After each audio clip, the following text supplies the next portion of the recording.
Sperm count తక్కువ ఉన్నప్పుడు medicine వాడడం ద్వారా కంప్లీట్ గా నార్మల్ కి వస్తుందా? ఇవాళ చూద్దాము. I'm doctor Praveena fertility centre Khammam. General గా మనం కౌంట్ తక్కువ ఉన్నప్పుడు మగవారిలో మెడిసిన్ ప్రిస్క్రైబ్ చేస్తూ ఉంటాం కదా.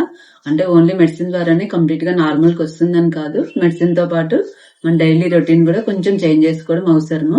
మన రొటీన్ గా డైలీ మార్నింగ్ వాకింగ్ కానీ మినిమం ఎక్సర్సైజ్ చేసుకోవడం వల్ల ఎండార్ఫిన్స్ రిలీజ్ అవ్వడం వల్ల అది స్ట్రెస్ లెవెల్స్ తగ్గిస్తాయి. అది ఒబేస్ ఉన్న వాళ్ళలో వెయిట్ తగ్గడానికి కూడా ఉపయోగపడుతుంది. హెల్దీ డైట్ అంటే ఫ్రూట్స్ లో దానిమ్మ, బనానా, జామకాయ, అదే ఆకుకూరల్లో అయితే పాలకూర, మునగాకు, ఇంకా డ్రై ఫ్రూట్స్ లో అయితే వాల్నట్స్, గుమ్మడి గింజలు, బాదము తినడం వల్ల స్పెర్మ్ కౌంట్ మంచిగా ఇంప్రూవ్ చేసుకోవచ్చు.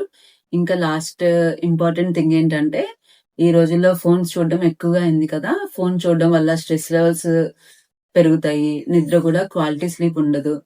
కంపల్సరీ నైట్ టైమ్స్ లో అయితే ఫోన్స్ ఎక్కువగా చూడకండి, మంచిగా నిద్రపోండి. నిద్రపోవడం వల్ల కూడా మనకి మెలటోనిన్ మంచిగా ప్రొడ్యూస్ అవుతుంది, ఇది గుడ్ యాంటీ ఆక్సిడెంట్.